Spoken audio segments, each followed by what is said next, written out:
കുറച്ചധികം ദിവസമായിട്ടോ എന്തുകൊണ്ട് engagement video upload ചെയ്യാത്തേ, വ്ളോഗായിട്ട് എന്താ ഇടാത്തതെന്ന് ചോദിച്ച് കുറച്ചധികം പേര് കോമൻറ്റ് ചെയ്യാൻ തുടങ്ങിയിട്ട് ഞാനത് മനഃപൂർവ്വം ഇടാത്തതല്ല. എൻ്റെ അടുത്ത് വളരെ കുറച്ച് വീഡിയോ ബൈറ്റ്സ് മാത്രമേ ഉണ്ടായിരുന്നുള്ളൂ കേട്ടോ. അപ്പോൾ അതിൻ്റെ ഒരു പരിമിതി കൊണ്ടാണ് ഞാനിത് ഇടണോ വേണ്ടയോ എന്ന് വിചാരിച്ചേ. പക്ഷെ എന്നാലും ഒരുപാട് പേര് കാണാൻ ആഗ്രഹമുണ്ടെന്ന് പറഞ്ഞപ്പോൾ ഞാൻ ഓർത്തു എൻ്റെ അടുത്തുള്ള കുറച്ച് വീഡിയോസ് വെച്ചിട്ട് ഞാൻ നിങ്ങളെ കാണിക്കാമെന്ന് കരുതി കേട്ടോ.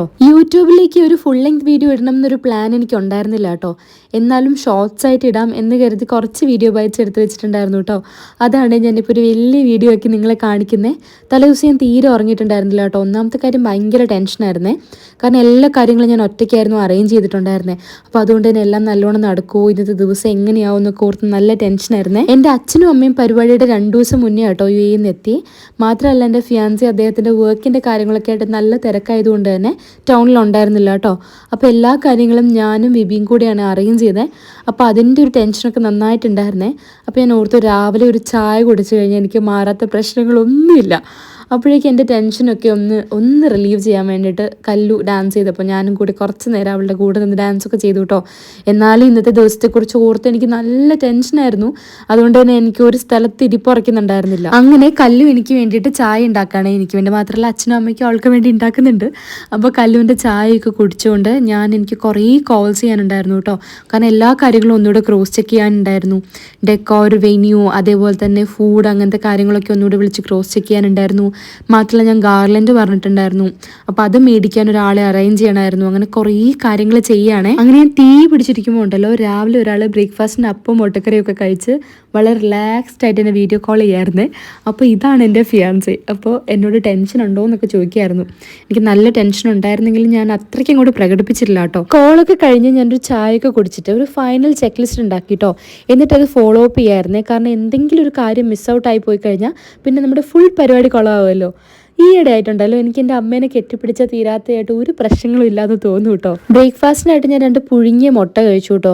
അച്ഛനും അമ്മയും ഓൾറെഡി ബ്രേക്ക്ഫാസ്റ്റ് ഓർഡർ ചെയ്തതിൽ കുറച്ച് ചട്നി ഉണ്ടായിരുന്നു. അപ്പോൾ അത് വെച്ചിട്ട് ഞാൻ മുട്ട കഴിച്ചു. എനിക്കൊരു ഹെവി ബ്രേക്ക്ഫാസ്റ്റ് കഴിക്കാൻ മാത്രം ഒരു മനസ്സമാധാനം എനിക്കില്ലായിരുന്നു.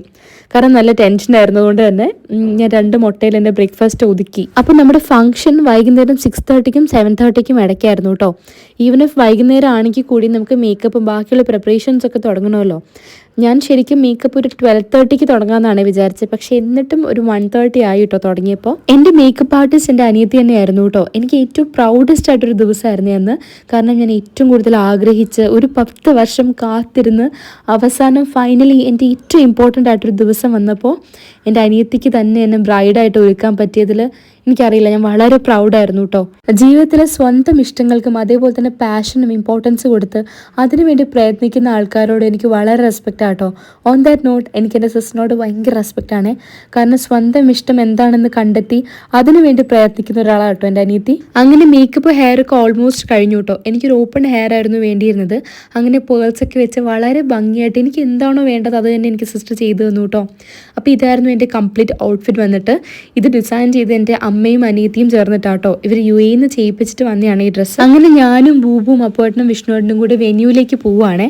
അപ്പോൾ ഇതാട്ടോ എൻ്റെ ചെറുക്കൻ. ഞങ്ങൾ ആദ്യം പോകുന്നത് എന്താണെന്ന് വെച്ചാൽ ഞങ്ങൾക്ക് ഫോട്ടോഷൂട്ട് ഉണ്ടായിരുന്നു കേട്ടോ.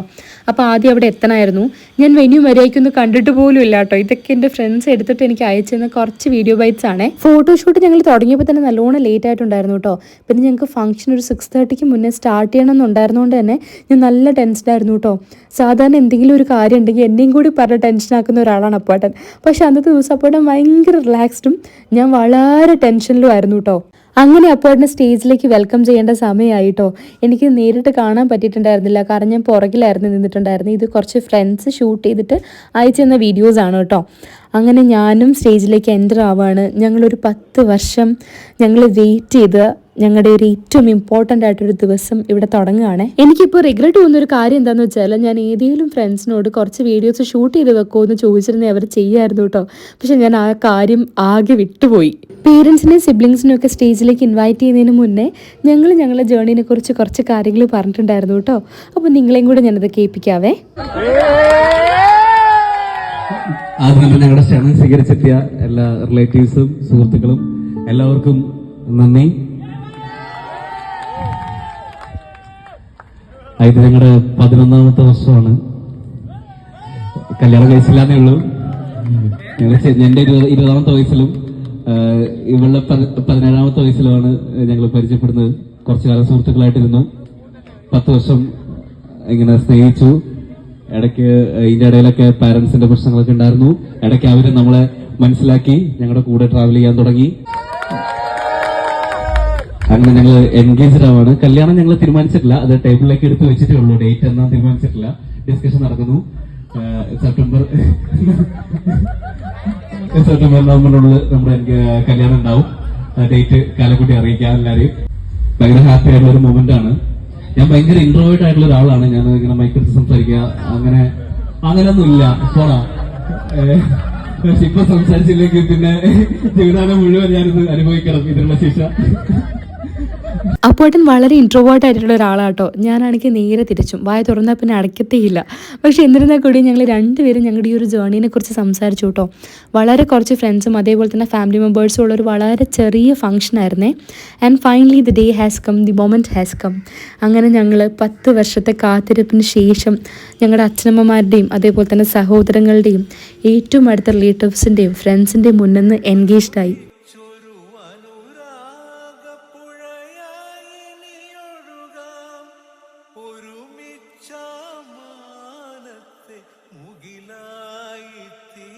ഇപ്പോൾ ഇതൊക്കെ കാണുമ്പോൾ എനിക്ക് തോന്നിയിട്ടുണ്ടായിരുന്നേ ആരോടെങ്കിലും കുറച്ചുകൂടി വീഡിയോസ് എടുത്ത് വെക്കാൻ പറഞ്ഞാൽ മതിയായിരുന്നു എന്ന്. പക്ഷെ സാരില്ല കേട്ടോ. ചില കാഴ്ചകൾ അങ്ങനെയാണ്. നമ്മുടെ കണ്ണുകൊണ്ട് കണ്ട് നമ്മുടെ മനസ്സിൽ സൂക്ഷിച്ചു കഴിഞ്ഞാൽ ആ ഓർമ്മകൾ ഒരിക്കലും മായില്ല.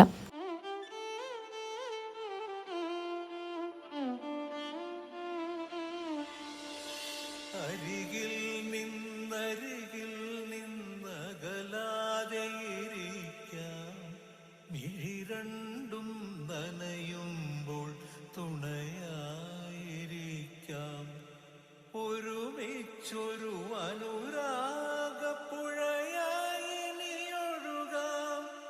ഒരുമിച്ച മാനത്തെ മുകിലായി തീരാം. ഒരുമിച്ച മാനത്തെ മുകിലായി തീരാം. അരികിൽ നിന്നകലാതെ ഇരിക്കാം. മിഴി രണ്ടും നനയും.